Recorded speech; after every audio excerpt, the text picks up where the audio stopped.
Se você tem um laboratório de patologia, de análise clínicas, você sabia que é muito comum vocês pagarem mais impostos do que deveriam? E quando eu falo isso, eu estou falando de uma estratégia tributária que poucos ainda utilizam a seu favor, porque não contam com uma contabilidade especializada. Eu vou te mostrar nesse vídeo exatamente qual que é essa estratégia e o que você precisa fazer. Mas antes de começar, meu nome é Alan Campione, sou contador especialista em planejamento tributário e eu tenho atendido vários laboratórios com essa mesma dúvida, enquadrado de forma errada, pagando muito mais impostos do que deveriam. Mas antes da gente seguir, já deixa um like aqui, já compartilha o vídeo com um amigo seu. A maioria dos laboratórios de patologia, de análises clínicas que a gente atende aqui na empresa, eles chegam aqui pagando muito mais impostos do que deveriam, tá? Quando eu falo muito mais impostos, talvez você está nessa faixa de 80, 100, 120 mil reais ou até já ultrapassou. Mas nessa faixa que eu estou te falando, alguns chegam aqui, até deixei aqui relacionado aqui do último que a gente atendeu. Ó. Ele chegou pagando uma carga tributária de 18,72%, ou seja, ele está faturando ali na faixa de 80 mil reais e está pagando de imposto ali 18,72%. Aí a pergunta que eu fiz para ele, eu falei, você sabia que é possível economizar tudo de forma legal? Talvez mudando de regime, talvez trazendo uma estratégia tributária nesse mesmo regime que você se encontra. Quando eu falo regime, nada mais é do que a forma de reduzir o imposto da sua empresa, tá? Pensa comigo, vamos fazer uma análise aqui. Tem regime que funciona para mim, tem regime que funciona para você,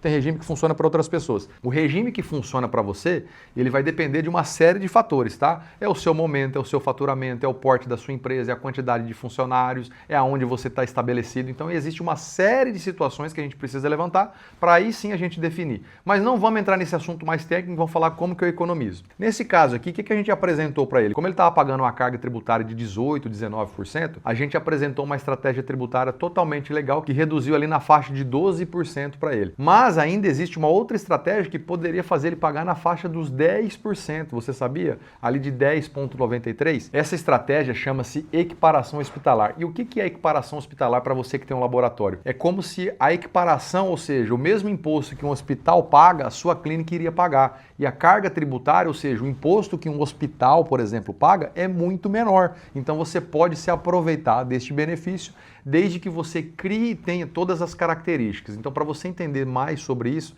você precisa de um contador estratégico, assim como nós podemos te ajudar. E quando a gente fala de redução, imagina você pagando aí 18%, 19%, aí, pagando uma carga tributária aí de 15 mil reais de imposto, sendo que você sabe agora que você poderia pagar ali 8, 9 mil. É isso mesmo, né? Você está economizando ali com essa estratégia tributária de 6, 8, 10, às vezes até 20 mil reais por mês, por falta de contabilidade especializada de alguém que vai acompanhar de fato e te ajudar, empresário, dono de clínica aí, a suportar principalmente as mudanças da reforma tributária. Mas deixa eu te falar, porque parece simples, mas também não é tão simples assim. Existe uma série de fatores que a gente precisa se atentar, tá? Inclusive, nós não fazemos esse trabalho sozinho, porque nós temos todo um corpo jurídico que dá todo o suporte para que a gente consiga fazer isso de forma legal. Mas eu entendo que pagar imposto a mais é falta de planejamento e falta de conhecimento. Então a gente não admite que os nossos clientes pagam e façam isso de forma errada, de forma incorreta por falta de orientação. Então, se você quer saber mais como que você consegue, se você tem um laboratório, conhece alguém, encaminha já esse vídeo que eu tenho certeza que a gente pode ajudar, tá? Porque é isso, contabilidade especializada, assim como a nossa, a gente busca uma forma tributária legal e segura de fazer você pagar menos impostos. Afinal, não dá para sustentar mais a máquina, né? Ninguém está aguentando pagar mais. Então, vamos pagar menos, só que de forma legal e segura. E conta comigo, ó. E se fez sentido para você esse vídeo aqui, eu quero que você deixe um comentário aqui, ó, falando as suas dores, com o momento que você está passando e já compartilha com alguém que eu tenho certeza que a gente pode te ajudar. Beleza? Ó, nos vemos no próximo vídeo.